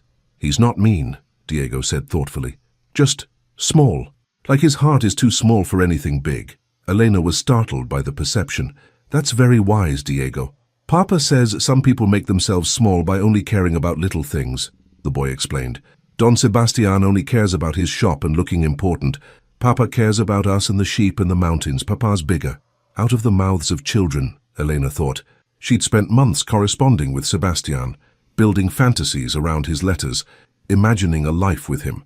But Miguel, who'd written her no pretty words and made no grand promises, was indeed the bigger man in every way that mattered. That night, Miguel found her sitting outside, watching the sun set over the peaks. He joined her, and they sat in comfortable silence for a while. "Lucia told me you saw Sebastian today. He apologized." "Sort of. And I realized I don't hate him anymore. I don't feel anything for him at all." Elena leaned against Miguel's shoulder. "He did me a favor, really. If he'd accepted me, I'd be stuck in a loveless marriage of convenience living in the village, probably miserable. Instead, I'm here with you." Miguel pressed a kiss to her hair. "Do you have any doubts?" "About Saturday." Elena thought about the question seriously. Did she doubt? There were still uncertainties, about whether she could truly handle the harsh mountain winters, about whether the villagers would ever fully accept her, about whether she'd be a good enough mother to children who'd already lost one. But beneath all that was a core of certainty that surprised her with its strength. "No doubts," she said finally. "Questions, maybe. Fears, certainly. But no doubts about this being right." "Good." Miguel's arm tightened around her. "Because I have enough fear for both of us. Fear that I'm not good enough for you. That you'll wake up one day and realize you gave up too much to be here." "Miguel Andrade, you foolish man." Elena turned to face him fully. "Don't you understand yet? I'm not giving up anything. I'm gaining everything that matters. A family, a purpose, a place to belong, and a partner who sees me for who I really am and loves me anyway." "I do love you," Miguel said quietly. "I've been afraid to say it too often, but I do, completely." "I love you too," Elena whispered, the words coming more easily than she'd expected. Not the way I thought I'd love when I was young and romantic. This is steadier, deeper, like roots taking hold in good soil. Miguel kissed her then, gentle and thorough, and Elena felt those roots sink even deeper into the mountain earth that was becoming her home. 3 days later, Elena Morales would become Elena de Andrade. But in her heart, the transformation had already happened. She was already home. Saturday dawned clear and impossibly beautiful. Elena woke before sunrise in Teresa and Juan's house, where she'd stayed the night before according to tradition. She'd barely slept, her mind spinning with anticipation and nerves. Teresa found her standing by the window, watching the sun paint the mountain peaks gold and rose. Nervous? Terrified, Elena admitted. Good, you should be terrified. Marriage is terrifying. You're binding your life to another person's, trusting them with your heart and your future. Teresa handed her a cup of herb tea. But if you're terrified with the right person, it becomes an adventure instead of a burden. Elena sipped the tea gratefully. Did you love Juan when you married him? Not the way the songs talk about love, but I respected him, and I could see his good heart. The love came later, built one day at a time. Teresa smiled. With you and Miguel, you're starting with both. That's rare. By mid-morning, the house was chaos. Lucia and Rosa arrived with wildflowers they'd gathered at dawn, violets and early mountain roses, and delicate white blooms Elena couldn't name. Teresa's sister came to help with Elena's hair, pinning it up with the flowers woven through. When Elena finally put on the wedding dress, altered to fit her perfectly, she heard Lucia gasp. "Eleanor, you look beautiful." Eleanor studied herself in the small mirror. The dress was simple but elegant, the cream wool bringing out the warmth in her skin. The flowers in her dark hair softened the grey at her temples. She didn't look like a young bride, but she looked like herself, a woman who'd lived and lost and found the courage to hope again. "Will I do?" she asked, suddenly uncertain. "Papa's going to cry," Rosa announced with satisfaction. "He cries when he's happy now. He never used to." The small stone church in Navaredonda was packed when they arrived, more people than Elena had expected. Evidently, curiosity had overcome disapproval for many villagers. She spotted Senora Martinez beaming in the front row and Miguel's parents looking proud. Even some of the women who'd gossiped looked grudgingly approving at the sight of the bride, but Eleanor barely noticed any of them, because Miguel was standing at the altar in his best clothes, looking scrubbed and nervous and absolutely perfect. When their eyes met across the church, his face transformed with such joy that Elena felt her own eyes fill with tears. Diego walked her down the aisle. They'd decided on this together since Elena had no father, and Diego was so proud to play the role. The boy stood tall, taking his duty seriously, and Elena felt a surge of love for him. At the altar, Miguel took her hands. They were trembling slightly, and Elena realized he was as nervous as she was. Somehow that made everything easier. Father Tomas began the ceremony, his voice carrying through the church. Elena heard the familiar words as if from a distance, too focused on Miguel's face, on the way he looked at her like she was something precious and irreplaceable. When it came time for vows, Miguel spoke first.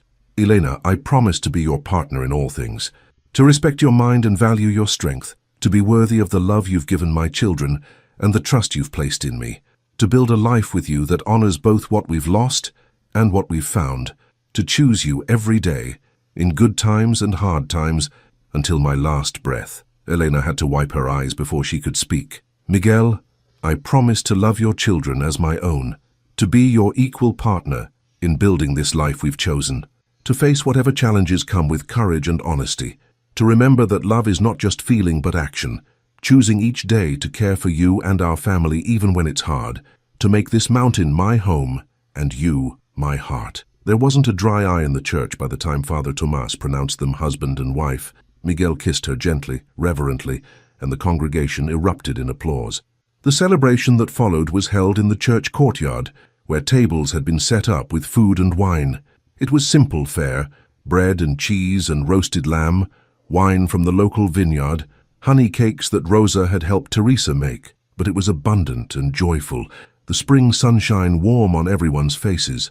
Elena found herself passed from person to person, receiving congratulations and advice. Senora Martinez hugged her fiercely. "You've got a good man there. Treat him well, but don't let him get lazy. These mountain men need managing." Miguel's father pulled her aside with gruff affection. "Welcome to the family, daughter. We're proud to have you." Even some of the women who'd gossiped approached with tentative smiles. offering good wishes. Eleanor accepted them graciously, understanding that small communities needed time to adjust to change. The only sour note was Beatrice, who stood apart with a few friends, her face set in disapproving lines. At one point she approached Elena, her voice tight. "I hope you know what you're getting into, Senora. Mountain winters are brutal. This romantic notion you have of simple living will fade quickly when you're snowed in for months." Elena met her gaze calmly. "I don't have romantic notions, Beatrice. I have realistic expectations and determination." "That's enough. We'll see," Beatrice said coldly and walked away. Lucia appeared at Elena's elbow, having witnessed the exchange. "Don't let her ruin your day." "She can't," Elena assured her. "Nothing can ruin today." As afternoon faded to evening, musicians appeared, a guitar player and a man with a small drum. Soon the courtyard filled with music and dancing. Miguel, who claimed to be terrible at dancing, swept Elena into a simple waltz that had her laughing breathlessly. "See?" he murmured in her ear. "I told you I was bad at this." "You're perfect," Elena countered. "Absolutely perfect." As the sun set and candles were lit around the courtyard, Elena found herself surrounded by her new family. Lucia and Diego dancing together, Rosa asleep on Teresa's lap, Miguel's hand firm and warm in hers. This was her wedding night, the beginning of her married life, and it was nothing like she'd imagined when she was young. It was better, real and messy and filled with genuine love. Later, as they finally headed home, walking up the mountain path by lantern light with 3 sleepy children, Miguel pulled Elena close. "Happy, unbelievably happy," Elena answered honestly. "Scared too, but mostly happy." "Good scared or bad scared?" "Good scared. The kind that means you're about to start something important." Elena looked up at the stars brilliant overhead, at the dark shapes of the mountains that were her home now. "I keep thinking about what you said, about how Carmen was perfect for you when you were young, and I'm perfect for you now. I think the same is true for me. Antonio was perfect for my youth. You're perfect for the woman I've become." Miguel stopped walking and kissed her thoroughly, making the children giggle. "We're going to have a good life, Elena de Andrade." "The best life," Elena agreed. When they reached the house, it was transformed.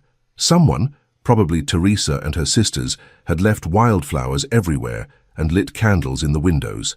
The children were settled quickly, and for the first time, Elena and Miguel were alone as husband and wife. They sat by the fire, hands clasped, not quite sure what to say.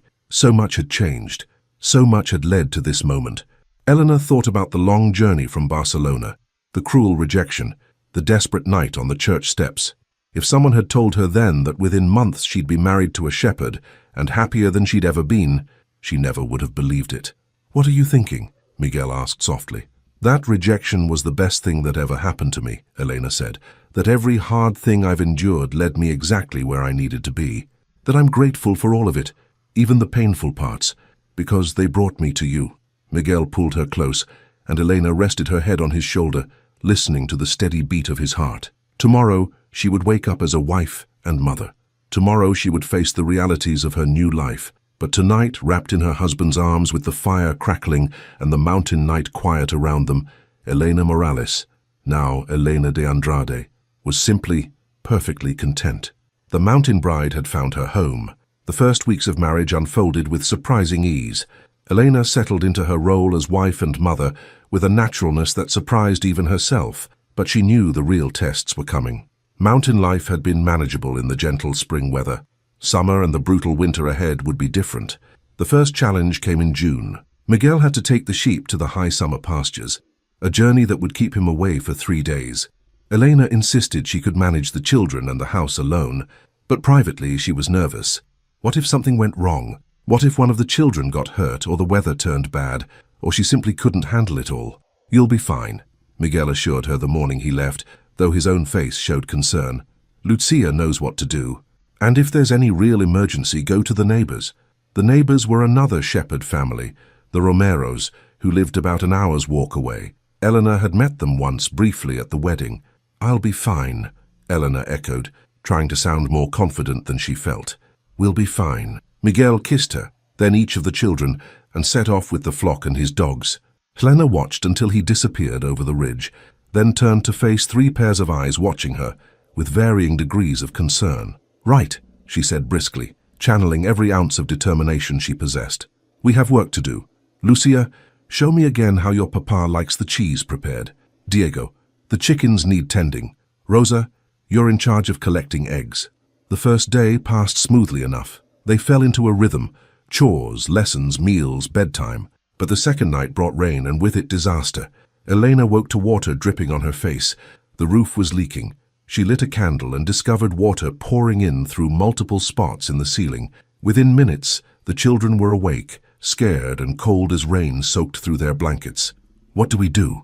Diego asked, looking to Elena with frightening trust. Elena's mind raced.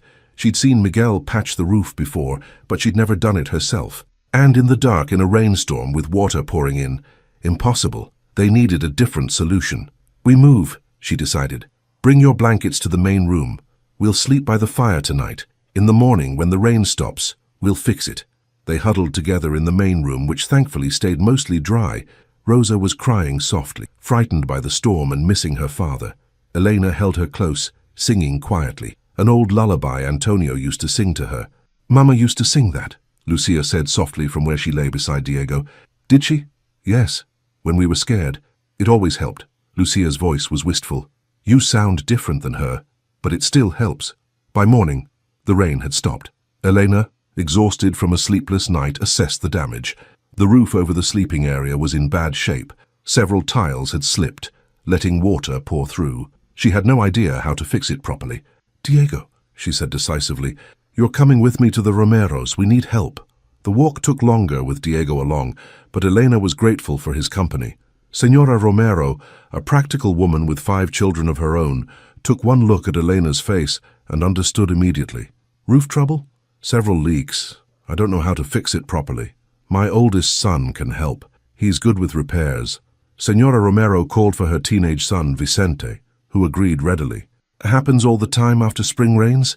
The tiles shift? Don't worry, it's an easy fix if you know what you're doing." Vicente spent the afternoon on the roof, while Elena and the children passed him tiles and tools. He was patient, explaining what he was doing so Elena could learn. By evening, the roof was secure again. "Thank you," Elena said, meaning it from the bottom of her heart. "I don't know what I would have done without help."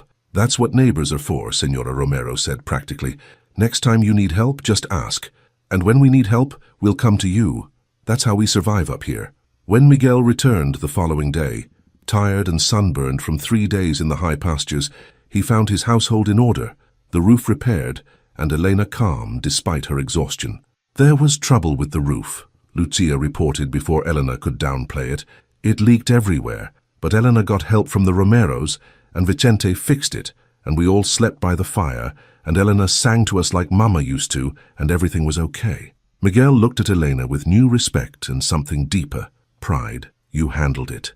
"I asked for help," Elena corrected. "That's different than handling it alone." "That's exactly what handling it means," Miguel said seriously. "Knowing when you need help and being brave enough to ask for it. Carmen would have done the same." The comparison to Carmen, offered as a compliment, made Elena's eyes sting with tears. She was finding her place in this family, not by replacing Carmen, but by becoming her own kind of mother and wife, different but equally valid. The second test came in July, during a fierce heat wave. One of the sheep became severely ill, and Miguel was distraught. "I need to get the veterinarian from the village, but I can't leave the flock alone. Wolves have been spotted nearby." "I'll go," Elena offered immediately. "It's a 3-hour walk each way in this heat. I'll take Diego with me. We'll be fine." So Elena and Diego set off in the early morning, before the worst heat of the day. Elena carried water and food, determined to prove she could handle the physical demands of mountain life. The path was steep and rocky, and by the time they reached the village, Elena's feet were blistered and her body ached. But she'd done it. The veterinarian was out, but his assistant agreed to come back with them. The return journey was even harder. The sun was high now, the heat oppressive. Diego, tough as mountain children were, began to flag. "Tell me about Barcelona," he said, clearly trying to distract himself from the discomfort. "Tell me about the ocean." So Elena told stories as they climbed, painting pictures of ships and waves and the bustling port where Antonio had worked. The veterinarian's assistant, a young man named Javier, listened with interest. "You gave up city life for this?" he asked, gesturing to the harsh landscape around them. "I found something better than city life," Elena replied, smiling at Diego, who walked bravely beside her despite his exhaustion. "I found purpose, family." a place where I matter. By the time they reached the house, Elena was ready to collapse. But the sheep needed attention, and she stood beside Miguel as Javier examined the animal, asking questions and learning. The veterinarian's assistant was impressed by her genuine interest. "Most city women wouldn't last a week up here," he commented as he prepared to leave. "You're stronger than you look, Senora." After he left, Miguel found Elena sitting outside, soaking her blistered feet in cold water from the stream. He knelt beside her, his face filled with concern and admiration. "You walked 6 hours in the heat to save one sheep." "It's our livelihood," Elena said simply, "and you couldn't leave the flock. So I went." Miguel took her foot gently, examining the blisters. "You're bleeding. I'll heal. The sheep will too, thanks to Javier's medicine." "Elena," Miguel's voice was thick with emotion, "do you know what you've proven these past weeks? That you belong here, that you're not a city woman playing at mountain life. You are a mountain woman now. You've earned that." Elena looked at her rough, calloused hands, so different from the soft seamstress hands she'd had in Barcelona. She thought about the blisters, the exhaustion, the constant hard work, and she thought about the satisfaction of meeting each challenge, of growing stronger, of proving to herself that she could handle this life. "I had to prove it to myself more than anyone else," she admitted. "I needed to know I wouldn't fail when things got hard. And now you know," Miguel said softly. "You won't fail, you can't. You're too stubborn." Elena laughed, despite her exhaustion. "Is that a compliment?" "The highest compliment I can give." Miguel kissed her forehead gently. "Now come inside. I'll make dinner tonight. You've done enough." As they walked back to the house, Elena leaning on Miguel's arm, she felt something settle deep in her bones. She'd passed the tests. She'd proven herself. The mountains had accepted her, and more importantly, she'd accepted the mountains. This was her life now, hard and beautiful and real, and she wouldn't trade it for anything. That night, after the children were asleep and Miguel had bandaged her feet with surprising gentleness, Elena sat by the fire feeling deeply content. The summer stretched ahead, and after that, her first mountain winter. There would be more challenges, more tests, more moments of doubt, but she would face them all, because she was Elena de Andrade now, and she was exactly where she belonged.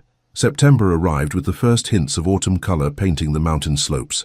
Elena had been married for 4 months, and the rhythm of her new life had become as natural as breathing. She woke before dawn to tend the fire, prepared breakfast while Miguel checked the animals, taught the children their lessons, managed the endless household tasks, and fell into bed each night bone-tired but satisfied. The changes in the children were remarkable. Diego read fluently now, devouring every book they could borrow from the village. Lucia had become an accomplished seamstress, selling her embroidery work at the market. Even little Rosa had grown more confident, no longer the frightened child who cried for her mother at night. But it was a letter that arrived one morning that brought Elena's journey full circle.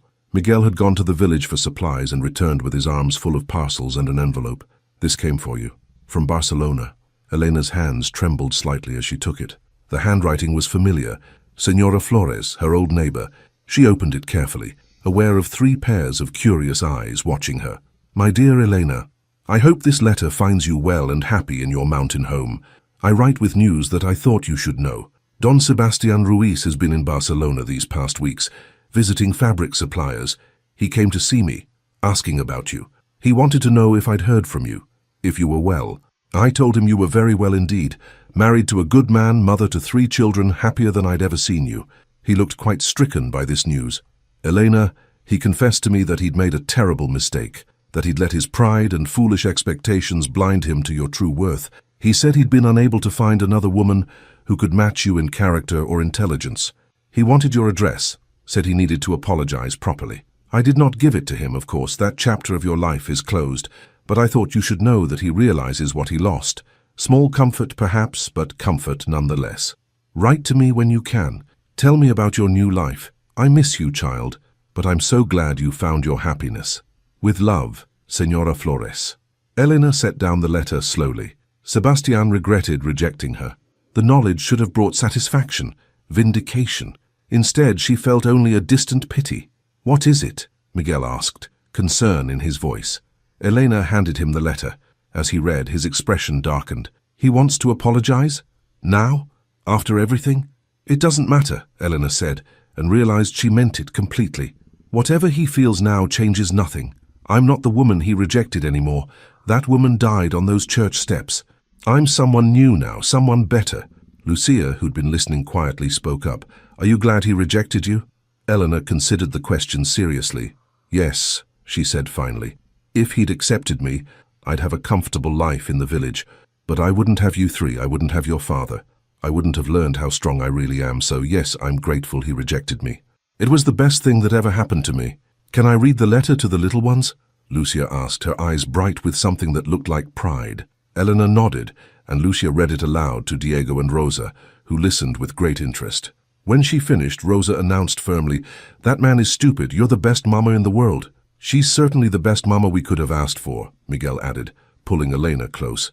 Later that day, while the children were outside playing, Elena sat down to write her response to Señora Flores. She described her life in detail: the house, the children, Miguel's kindness, the challenges she'd faced and overcome. She wrote about the leaking roof and the long walk to fetch the veterinarian. She wrote about teaching Diego to read and watching Lucia blossom into a young woman. She wrote about little Rosa's trust and affection. "I am not the same woman who left Barcelona," she wrote.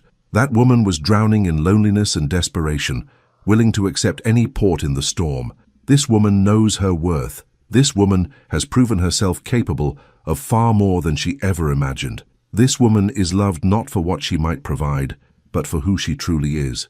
Tell Don Sebastian, if you see him again, that I wish him well. Tell him I hope he finds what he's looking for. But tell him also that I found something infinitely better than what he offered.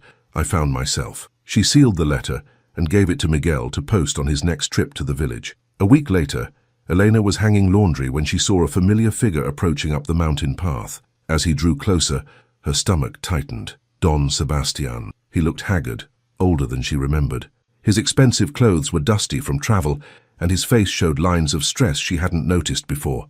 "Señora Morales, or should I say Señora de Andrade?" His voice was uncertain, nothing like the cold dismissal of their first encounter. Elena continued hanging laundry, forcing her hands to stay steady. "Don Sebastian, this is unexpected. I had to come, had to see you, apologize properly." He stopped a few feet away, as if afraid to come closer. "Señora Flores said you were happy, but I had to see for myself, had to tell you that I was wrong, terribly, inexcusably wrong. You came all the way from Barcelona to tell me that? I couldn't live with myself otherwise." Sebastian's voice cracked slightly. "I rejected you for the most superficial, stupid reasons. I let myself be governed by pride and foolish expectations, and I've regretted it every day since." Eleanor set down the laundry and turned to face him fully. "What exactly do you regret, Don Sebastian? Rejecting me, or losing the chance at what I could have provided?" He flinched at the question. "Both. Neither. I don't know anymore. I only know that I haven't been able to find another woman who could match your intelligence, your character, your strength. I've courted a dozen young girls since you left, and they're all," he gestured helplessly, "empty, vapid, nothing like you. So you came here to what? Ask me to leave my husband and children? To come back to the village with you?" Elena's voice was calm but firm. "No, I don't know what I expected. I just needed you to know that I was wrong about you, that you were everything I should have wanted, that I'm sorry." Miguel appeared around the corner of the house, Diego at his side. He sized up the situation immediately, his expression hardening. "Is there a problem here?" "No problem," Elena said steadily. "Don Sebastian was just leaving. He came to apologize for past wrongs, and I accept his apology, but that's all there is between us. Past wrongs and an apology. Nothing more." Sebastian looked at Miguel, at his weathered, honest face and work-roughened hands, then at the simple house and the life Elena had chosen. "This is what you wanted? This is what you chose over me?" "No," Elena corrected gently. "I didn't choose this over you. You rejected me, remember? But yes, this is what I would choose every single time. This real, honest life with a man who values me for who I am. These children who need me and love me.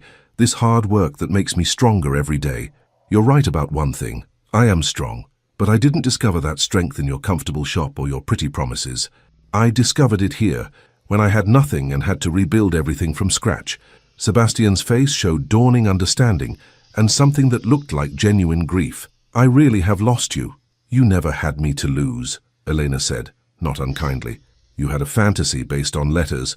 I was never the woman you imagined, just as you were never the man I hoped for. We both made that mistake together. But he's a shepherd, Sebastian said, gesturing to Miguel with something like desperation. I could have given you so much more. He gave me everything that matters, Elena replied simply. Now please go. You've had your apology. Let it be enough. Sebastian looked like he wanted to say more, but Miguel stepped forward, his presence solid and unmistakably protective. You heard my wife. Time for you to leave.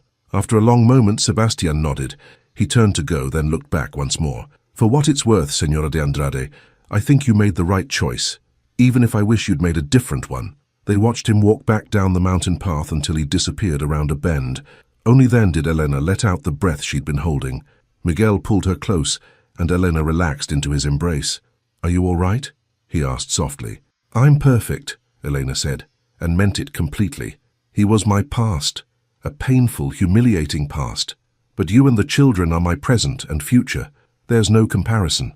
Diego, who'd been watching quietly, tugged on Elena's skirt. Mama, are you really glad he didn't want you? Elena knelt down to Diego's level, taking his hands in hers. I'm grateful for everything that brought me to this family. Every hard thing, every painful moment, every rejection. Because they all led me exactly where I needed to be. That evening, as the family gathered for dinner, Elena looked around the table at the faces she loved. Lucia, growing into a confident young woman. Diego, eager and bright with curiosity. Little Rosa, chattering about her day. And Miguel, steady and true, meeting her eyes with love and understanding. This was not the life she'd imagined when she'd responded to that newspaper advertisement. It was harder, more challenging, demanding more of her than she'd known she could give, but it was also richer, more meaningful, more genuine than any fantasy could have been. Tell us about Barcelona again, Rosa pleaded as they finished eating. Tell us about the ocean and the big ships. Elena smiled and launched into a story, the children hanging on every word. But this time she wasn't telling stories to entertain or to escape. She was sharing her past with her present, weaving together the woman she'd been with the woman she'd become. As darkness fell and the children were tucked into bed, Elena and Miguel stood outside under the star-bright mountain sky. The first snow of autumn was predicted soon, and Elena found herself looking forward to her first full winter as part of this family. There would be challenges, certainly, harsh weather, isolation, the constant work of survival, but she would face them all with the strength she'd discovered in herself and the love of the family she'd found. Happy? Miguel asked, as he did most nights. Elena leaned into his warmth, breathing in the clear mountain air that was home now. Happier than I ever imagined possible, even after today, seeing Sebastian, especially after today, because it showed me how far I've come. The woman he rejected doesn't exist anymore. She's been transformed into someone stronger, braver, more certain of her worth. Elena turned to face her husband, touching his weathered cheek gently. You saved me, Miguel, not by rescuing me from those church steps, but by giving me the space and support to save myself. Miguel kissed her softly. We saved each other. I was drowning in grief and exhaustion. You brought me back to life. They stood together in the peaceful night, two broken people who'd become whole together, united by loss and made stronger by love. The mountain wind whispered through the valley, carrying the promise of winter and the certainty of spring beyond it. Elena Morales had left Barcelona searching for a new life. She'd been rejected, humiliated, left with nothing. But from that nothing, she'd built everything that mattered. A family who loved her, a home that welcomed her, a purpose that fulfilled her, and a strength she'd never known she possessed. The mountain bride had found her home, and in finding it, she'd found herself. As snow began to fall softly in the darkness, dusting the peaks with white promise, Elena smiled. Tomorrow would bring new challenges, new joys, new moments of growth. But tonight, wrapped in her husband's arms with her children sleeping peacefully inside, Elena de Andrade was exactly where she belonged. The journey from those cold church steps to this moment of perfect contentment had been hard and painful and transformative. But it had been worth every difficult step, because sometimes the worst rejection leads to the best discovery, not of another person, but of yourself. And that, Elena thought as she and Miguel turned to go inside, was the greatest gift of all.